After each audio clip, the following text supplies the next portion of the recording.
Salut, détenu Arkham, j'espère en tout cas que vous allez bien, parce que moi ça va très bien étant donné qu'aujourd'hui nous allons parler du Batman, nous allons parler de Batman Cape Crusader, nouvelle série d'animation sortie sur Prime Vidéo, 10 épisodes, ça sera sans spoiler pour commencer, on fera évidemment quand même une petite partie spoiler ainsi que le diagnostic comme d'habitude.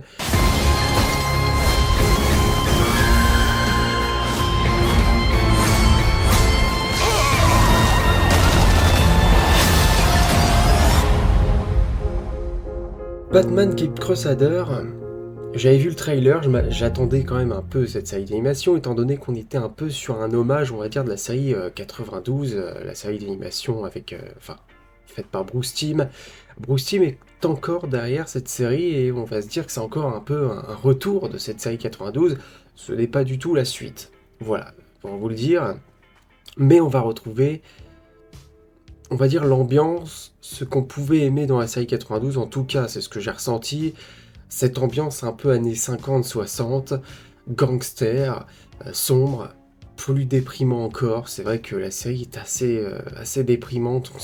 On sent vraiment l'angoisse un peu, enfin, le Gotham qui est plongé dans la criminalité, dans la corruption, enfin, ce qu'est Gotham, nous le connaissons. Mais super bien représenté, ça c'est un très gros point positif, c'est le fait d'avoir des anciennes voitures. Voilà, de toute façon, c'est ce qui marche le mieux pour moi, pour Batman, c'est de faire en fait un style que ça se passe dans les années 50-60, ou alors que ça peut se passer dans les temps modernes, mais qu'on garde un aspect un peu années 50-60 avec les voitures, avec aussi les gangsters qui ont des vêtements à la Al Capone, tu vois, genre avec des Thompson en armes. Voilà, ça c'est quelque chose vraiment, pour l'univers de Gotham, c'est parfait. Voilà. Pour les puristes et les fans de Batman, ceux qui n'acceptent aucun changement, rien du tout, vous allez détester. Enfin, peut-être pas tout le monde, hein, mais quand t'aimes pas qu'on touche à une œuvre de base, voilà, vous allez, je pense, pas aimer parce que on est sur une réadaptation, même si on prend les choses de base de Batman, on comprend évidemment que ses parents sont morts, c'est pas quelque chose qu'on va vraiment exploiter. La relation Alfred-Batman est assez différente, et beaucoup de méchants, presque tous, ont été réadaptés. Voilà, on a même carrément changé le genre de certains, changé aussi l'origine d'autres. Voilà, on est oui sur un Elseworld. Voilà, j'ai envie de l'appeler comme ça, j'espère que cette série d'animation restera, enfin je veux dire, que les personnages qui ont été recréés resteront dans cette série, parce que voilà, je veux pas voir ce que je vois là dans d'autres programmes, parce que parfois ça peut arriver que par exemple un personnage a été réinventé, et que par la suite, que ce soit dans des films ou des séries d'animation ou n'importe quoi, eh ben, on continue sur cette adaptation. Alors quand elle est bonne, je veux bien. J'ai pas dit que les adaptations qu'on voit dans cette série d'animation ne sont pas bonnes, mais elles sont déjà très bien. Les personnages de base sont déjà très bien, donc il n'y a pas besoin vraiment de les changer par la suite. Après, pour cette série d'animation, le fait d'avoir vu vraiment tous les épisodes, au départ, je vais vous le dire, j'étais un peu dérouté et je me suis dit, ah, ok, ils ont changé pas mal de choses, voilà, je veux dire, j'adore l'univers de Batman et j'adore les vilains tels qu'ils sont et tels qu'ils ont été inventés. Voilà, là tu vas me changer pas mal de choses, donc au départ il faut s'y faire, mais je trouve que c'est plutôt bien amené. Ouais, ça sert pour certaines choses, le fait d'avoir changé, c'est un peu un renouveau, on essaye de voir un peu ce qu'on propose. Ouais, bon, certains diront que c'est peut-être woke, d'accord. Après, bon, moi voilà, je suis pas dans ces débats-là, après, comme vous voulez. Voilà. Mais pour ce qui est, en tout cas, du Batman, voilà, le Batman est assez froid.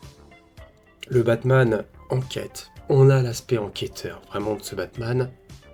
Que ce soit l'ambiance, en plus, qui s'y prête parfaitement à ce côté enquêteur, parce que c'est vrai que la police corrompue, on a Harvey Bullock, on a Flash, voilà, qui sont un duo, qui sont vraiment ensemble, et on va le voir pendant toute la série, de flics véreux, voilà, tout simplement. qui travaille pour Thorne, voilà, Thorne qui est le gangster, enfin le chef un peu de la mafia. On l'avait vu dans l'ancienne série d'animation, je m'en rappelle, et c'est un peu, on va dire, un équivalent de Carmine et Falcon ou encore Maroni. Voilà, bon, je pense qu'il aura un peu plus d'importance peut-être dans la deuxième saison, mais on va voir aussi la montée en puissance d'Harvey Dent, bien sûr, parce que Harvey Dent est là du premier épisode au dernier. Je trouve très bien le personnage. Encore une fois, il y a des choses qui vont changer. Enfin, je vous le cache pas, hein, mais il va devenir double face, mais ça tout le monde le sait. Mais il va avoir une relation qui va se créer avec un autre perso. Voilà. En parlant de relation, ce que je disais tout à l'heure, c'est Alfred Batman. Vous allez voir qu'il y a quelque chose de plus distant entre les deux. Voilà. Parce qu'on a l'habitude d'un Alfred et d'un Batman. On va dire Alfred est assez titilleux, je sais pas comment dire, mais il lance toujours des blagues un peu subtiles, et Batman c'est pareil. Entre les deux, il y a quelque chose où ils sont quand même proches. Ouais, Batman tient à Alfred, et là c'est pas vraiment le cas.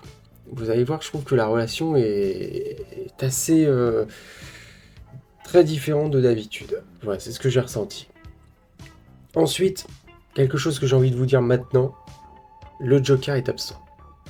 Voilà, pour une fois, je vous assure, c'est très très bien ainsi. Attention, j'adore le Joker, et attention quand même, le Joker, ça fait partie de Batman, mais vraiment, enfin, on met en avant d'autres vilains que le Joker. Voilà, enfin, vraiment. Voilà, ils ont exploité pas mal de méchants, il y en a même certains que je connaissais pas. Enfin, que je connaissais pas vraiment de nom, j'avais peut-être vaguement entendu, mais d'autres, vraiment, je les avais jamais vus. Et pour une fois, il n'y a pas de Joker. Vraiment, ça c'est... Je trouve que c'est plutôt un point positif. Le fait, peut-être qu'on l'aura un peu plus tard, hein, bien sûr, mais peut-être dans une saison 2, je ne sais pas. Mais justement, le fait qu'enfin on mette vraiment la lumière sur d'autres vilains, qu'on mette en avant, voilà, qu'on change peut-être leurs origin story, je ne sais pas. Mais voilà, on a des histoires nouvelles, et ça c'est un très très gros point positif. En tout cas, les histoires, les enquêtes sont plutôt captivantes. Voilà, la série, déjà, c'est des épisodes de 20 minutes, donc vraiment, c'est rapide. Et voilà, t'as envie de suivre les histoires qu'on nous raconte dans cette série d'animation. Ensuite, il y a d'autres choses qui changent. Encore une fois, il y a James Gordon et Barbara. Et justement, James Gordon est plus secondaire et on met plus Barbara en avant. Pas plus mal, moi je me suis attaché assez au perso de Barbara Gordon. Le perso est assez intéressant dans la série, je trouve qu'elle a une forme de prestance, voilà, elle se laisse pas faire. Et justement, Jim est plus secondaire, alors voilà, il y a encore des choses qui vont changer. J'ai pas envie de vous en dire trop, je préfère vraiment que vous découvrez cette série, essayez d'aller plus loin que le premier épisode et pas vous arrêter là et vous dire putain ils ont changé ce personnage-là, j'arrête tout de suite. Essayez de continuer. Vous allez voir, il y a quand même des histoires qui se racontent et on retrouve quand même, parce que heureusement, l'ambiance de Gotham est parfaite. Ouais, dans cette série. Bon, on passe tout de suite en partie spoiler.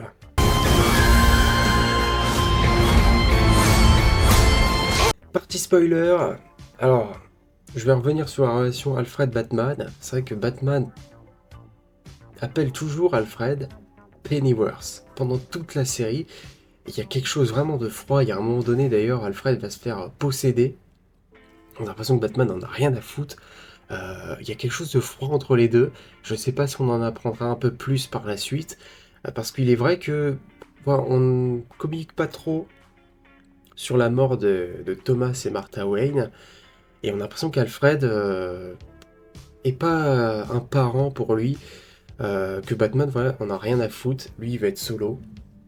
Alors, dans le final, quand même, Batman, ça y est, je pense qu'il prend conscience que Alfred est toujours là pour lui, est un être cher, et c'est vrai qu'il va l'appeler Alfred. Mais j'ai bien aimé, ça change de d'habitude, on a cette relation vraiment froide entre les deux persos, et c'est pareil, avec Jim, d'habitude on a la relation James, l'alchimie, chimie, le James Gordon qui allume le bat-signal pour appeler Batman. Pas du tout, c'est complètement absent, en tout cas pour l'instant, de la série. Et Batman, en fait, Jim... Enfin, c'est d'abord, je crois, Barbara qui va rencontrer Batman, oui, je m'en rappelle en plus, parce que Batman est dans ses premières années. Donc, voilà, c'est Barbara qui est déjà là, en plus de ça. qui va rencontrer Batman pour la première fois, et c'est plus justement, on a un peu remplacé Jim par Barbara, même si Jim est quand même là, quand même présent, et c'est vrai qu'ils ont changé ça aussi, donc il faut s'y faire. J'aime bien quand même, hein, parce que Barbara Gordon, elle est amenée à devenir Batgirl, hein, bien sûr, donc c'est pas si mal. Voilà, Jim est toujours là, et heureusement, parce que quand même, James Gordon, moi, c'est un personnage que j'aime, mais je me suis pas du tout attaché à ce James Gordon-là. Voilà, contrairement à série d'animation où je l'aimais bien, ou encore ces autres adaptations, que ce soit en live action, c'est vrai que James Gordon, c'est un personnage que je suis assez attaché. Là, c'est vrai qu'ils l'ont pas tellement mis en avant, donc j'arrive pas à voir le flic qui a envie de remettre la ville sur le droit chemin, quoi. Enlever la corruption. On a l'impression que dans cette série, la corruption ne s'arrête pas. Voilà, même Batman qui est là, c'est vrai qu'il est à ses débuts, mais on a l'impression que ça va être très compliqué de remettre cette ville dans la lumière. Enfin, entre guillemets, hein, parce que Gotham n'est jamais dans la lumière, mais c'est le sentiment que j'ai ressenti entre tous les vilains qui vont apparaître. Donc, le pingouin, qui est devenu une femme, Osvalda Cobblepot, c'est même pas... On aurait pu se dire que c'est peut-être la sœur d'Oswald, je me suis dit dès le départ, hein, je me suis peut-être qu'on a fait un nouveau personnage, la sœur d'Oswald, ou encore, je sais pas, sa femme, ou sa fille, je ne sais pas, n'importe qui. Non, apparemment, en fait, c'est le personnage, on a changé donc le genre du perso, et c'est une nouvelle adaptation. Sur le moment, ça peut être un peu frustrant de se dire, putain, le pingouin, c'est un mec, d'habitude, c'est un homme. Ça change. Le fait que ça soit une femme, ça apporte quelque chose de nouveau. J'espère ne pas avoir ça par la suite. Je vous le dis, enfin par la suite, quand je dis dans d'autres adaptations, pour moi, cette adaptation-là appartient à cette série d'animation. Il faut pas faire devenir un pingouin une femme, parce que le pingouin c'est un homme, c'est tout. C'est comme ça depuis le départ. Au bout d'un moment, si tu as envie de créer un perso, il n'y a pas de problème. Voilà, dans la série Gotham, Firefly, c'est un tout autre perso et c'est une femme. Oui, d'accord. Moi, ça me pose pas de problème. Là, c'est Osvalda Cobblepot. Après, je trouve que justement le fait que ça soit une femme, on a l'impression qu'elle est un peu plus respectée, on va dire, avec ses hommes de main qu'elle les appelle ses enfants. Et donc ça apporte quelque chose de différent au personnage, le Iceberg Lounge qui est un yacht. Voilà, on sent en fait la femme puissante de Gotham. Donc oui, ça peut apporter quelque chose de différent. Après, elle sera là que le premier épisode, elle n'avait pas non plus une grosse importance. Je pense évidemment qu'on la reverra par la suite. Après, Harvey Dent, ouais, ça montait en puissance, comme je disais. D'ailleurs, c'est assez drôle parce que je l'ai regardé en VF. C'est la même VF que Harvey Dent dans The Dark Knight. Donc, c'est amusant de voir la même VF. La même voix d'ailleurs pour le pingouin. Il faut savoir que c'est la fille alors par contre j'ai pas son nom, du gars qui fait la voix du pingouin assez récurrent dans les séries d'animation et dans Batman le défi. C'est aussi la voix de Homer Simpson, si vous le savez pas, et c'est la voix, enfin la VF, c'est la fille de ce gars-là, voilà, qui fait la voix du pingouin. Assez drôle, hein, le clin d'œil comme ça. Au niveau de la VF, c'est pas si mal. Voilà, même pour Batman, je connais pas du tout le mec qui fait la voix. Par contre, d'habitude, c'est vrai que Adrien Antoine ou Richard Darbois, voilà, c'est les meilleurs pour Batman. Mais il est pas si mal. Voilà, en tout cas, la VF était pas si mal, même pour tous les persos. Ensuite, on a pas mal de méchants. On a Onomatopée, on a Killer Croc, il y a l'épisode dans le cirque qui est assez terrifiant avec cette fille. Voilà, je connais pas du tout ce perso d'ailleurs. Où en fait son frère travaille dans ce cirque et cette fille a des pouvoirs où elle aspire l'énergie des gens. Elle amène carrément des enfants dans le cirque, enfin des enfants, mais oui, c'est des enfants quoi. Pour aspirer leur énergie, elle laisse les enfants en train de crever dans une caravane. Je pense pas que la série est faite vraiment pour les enfants, hein, mais la série de 92 c'était un peu une série faite pour les enfants et en même temps ça avait un côté mature adulte. On prenait pas les enfants pour des cons. Et je trouve que Cape Crusader est un peu plus quand même trash et un peu plus mature et assez violent par moment quand on voit Harley Quinn. J'ai parlé d'Harley quand même, parce que Harley Quinn, on est vraiment sur une réadaptation totale. Le personnage est une femme asiatique maintenant. Voilà, il y a des moments où je me dis putain on est dans la série Batwoman. Hein. Batwoman c'était... Batwoman on avait changé pas mal de méchants aussi, mais ça marchait pas dans Batwoman. C'est ça la seule différence, c'est que dans Batwoman, ça ne marchait pas. voilà. Là, le fait que ça soit un tout autre univers, et il faut que ça marche en fait quand tu changes quelque chose. Voilà, c'est ça le truc. Et la Harley Quinn est assez terrifiante et assez froide avec son costume un peu d'arlequin mais complètement différent. Alors je préfère le costume de base, je préfère la Harley Quinn de base, mais celle-ci, le fait qu'elle fasse, qu'elle est psychologue, qu'elle accueille plusieurs patients et qu'elle les enferme dans des cellules où tu vois il y en a certains qui ont été complètement transformés en bébés, en n'importe quoi. C'est assez glauque. Voilà, c'est pour ça que je dis c'est pas trop fait pour les gosses parce que c'est assez glauque tous ces moments-là. La Harley Quinn, je pense qu'on la reverra, mais elle est assez terrifiante, elle est moins folle, elle est pas en train de déconner dans tous les sens, mais elle fait assez flipper. Donc j'ai plutôt bien aimé ce personnage-là, où au début j'étais assez sceptique de la voir, mais au final c'est pas si mal. Ensuite on a Onomatopée, personnage que je ne connaissais pas du tout, ouais, avec sa cagoule et sa cible, avec le costard. À un moment on entend Floyd Lawton, je croyais que c'était lui en fait Deadshot, mais je m'étais peut-être trompé. Et voilà, on entend le nom de Floyd Lawton. Comme je disais, il y a Killer Croc qui ne sert à rien dans l'épisode du cirque. On entend une référence, enfin, plutôt un personnage qui s'appelle Dicky, un enfant. C'est vrai que quand j'ai vu le cirque, je me suis dit peut-être que c'est l'arrivée des Grayson. Je sais pas si c'est une référence à Dick, le fait qu'il s'appelle Dicky, j'en sais rien. Voilà, j'ai entendu ça. Après, c'est un enfant, tout est possible, hein. Après, il va grandir et puis il va peut-être devenir Robin. C'est pas impossible. La série, je sais pas si elle est renouvelée pour une saison 2, je l'espère bien quand même. Ensuite, il y a pas mal d'autres méchants. Et bon, j'ai pas envie que la vidéo elle dure trop longtemps. On a surtout aussi le final. Voilà, le final avec Harvey Dent. Où voilà, il est double face. On a en plus, vraiment, ils sont. Voilà, quand on voit que Barbara va devenir l'avocate de Harvey Dent, double face, ça a changé. En fait, je m'attendais vraiment qu'il devienne un gangster. Mais on a quand même son côté double personnalité. Mais en même temps, j'ai l'impression que c'est plutôt Harvey Dent qui prend le dessus sur double face. Ou c'est peut-être Barbara Gordon qui arrive quand même on va dire, à le maîtriser. Parce que oui, Barbara va quand même être une grande aide pour Harvey Dent. Le final, vraiment, je l'ai beaucoup aimé. Voilà, Batman va tenir une arme face à Flash où j'ai l'impression qu'il allait le tuer. Je suis putain, parce que c'était possible.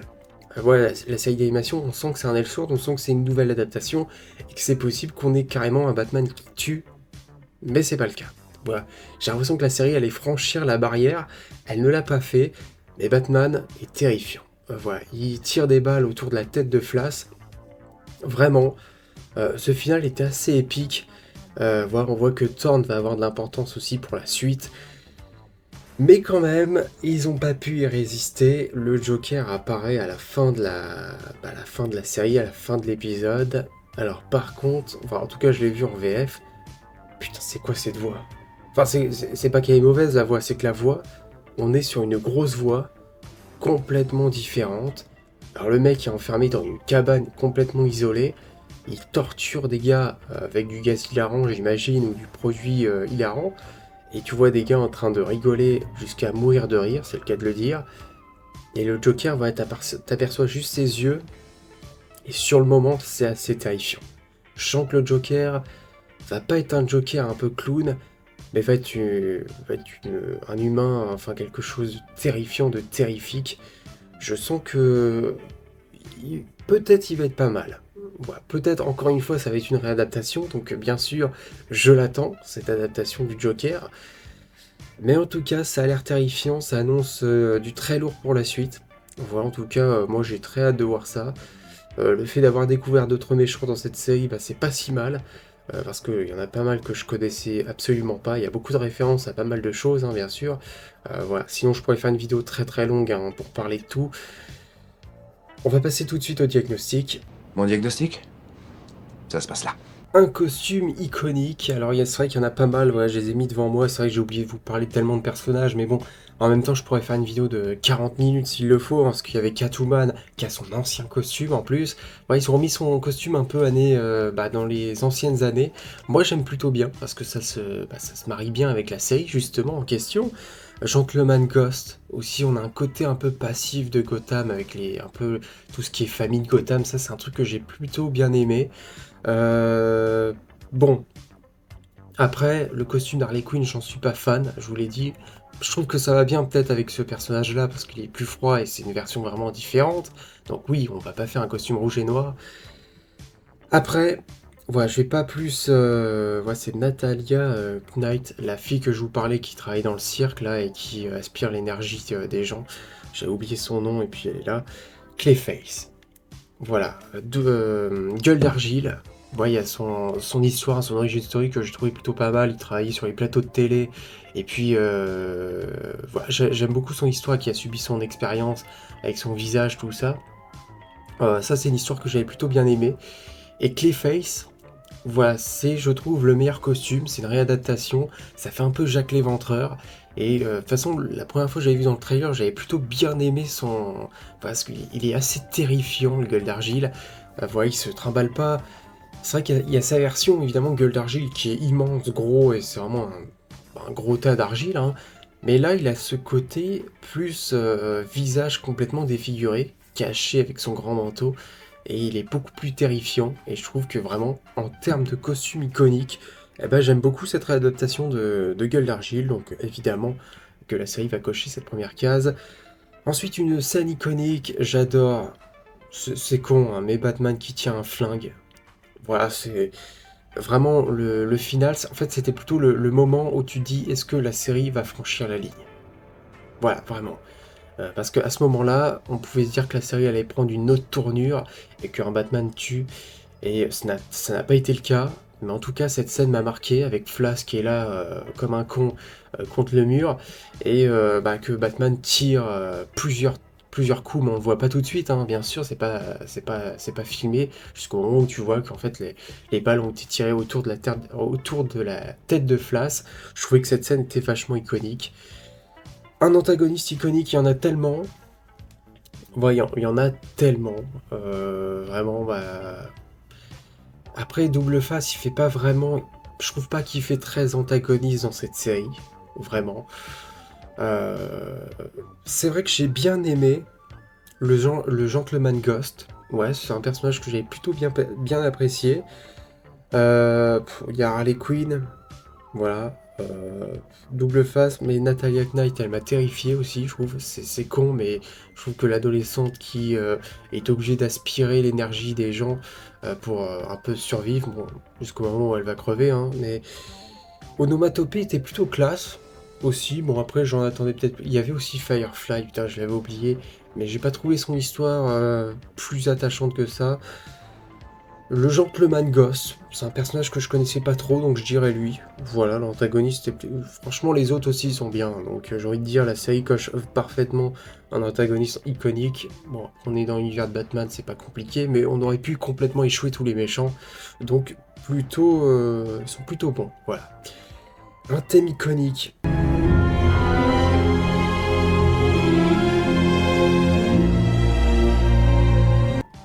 Je coche la case. J'en ai pas parlé, mais générique. Putain. Noir et blanc, la musique, ce thème que tu vas entendre plusieurs fois, un thème assez sombre que tu vas entendre plusieurs fois durant la série. C'est aussi accompagné un peu de jazz, cette série. Voilà, ça, le jazz, c'est plutôt un accompagnement, mais ce thème-là, vraiment, au début, je pensais pas que j'allais... je l'aimais plutôt bien, mais au début, je pensais pas que j'allais l'avoir en tête, ce thème. Et le générique, je ne le passais pas, ce générique. Ouais, il y avait marqué passer le générique. Non, jamais de la vie, je passe ce générique. Vraiment, il était génial. Et puis le thème, j'aime vraiment beaucoup ce thème de ce Batman. En tout cas, ouais, je valide le thème. Je préfère même ce thème-là au Batman de Robert Pattinson. Voilà, j'ai trouvé que ce thème était vraiment pas mal. Et ensuite, une référence iconique. C'est vrai qu'il y en a tellement que je ne sais même pas laquelle choisir. Bah, la référence iconique, c'est un truc qui est classique et qui est banal, mais c'est d'avoir fait la référence à la série de 92, où t'as Batman qui est sur un toit, en train d'observer Thorne, et t'as l'éclair qui passe derrière Batman, et tu vois le Batman. Ouais, et ça c'est une référence évidemment à la série 92 où tu avais pareil Batman qui se tenait sur un toit avec l'éclair qui est derrière. Oui, j'aurais pu me dire qu'il y a d'autres références à d'autres méchants, à n'importe qui. Mais le simple fait d'avoir fait cette référence-là, c'est tout con, mais en 5 minutes t'as iconisé Batman, bah oui, c'est la référence que j'ai préférée durant la série. Donc voilà, ça se passe dans les dernières minutes du dernier épisode. Donc voilà, c'est ce que j'ai préféré. J'espère en tout cas que cette vidéo vous a plu. N'hésitez pas à me dire dans les commentaires ce que vous avez pensé de Batman Cape Crusader si vous l'avez vu. De toute façon, maintenant on est en partie spoiler. Voilà, n'hésitez pas évidemment à liker cette vidéo si vous l'avez pas fait, si vous l'avez aimé surtout, plutôt. Et abonnez-vous, pourquoi pas, vous êtes pas mal à regarder les vidéos, mais je vois que vous n'êtes pas abonné. Donc voilà, abonnez-vous pour suivre les autres vidéos. Ma chaîne secondaire va bientôt ouvrir. Voilà, je la prépare encore. Voilà, ça n'a rien à voir avec Batman, hein. Je vous l'ai déjà teasé dans l'espace communauté. Voilà. En tout cas, je vous souhaite la bienvenue à l'Asile d'Arkham. Allez, salut.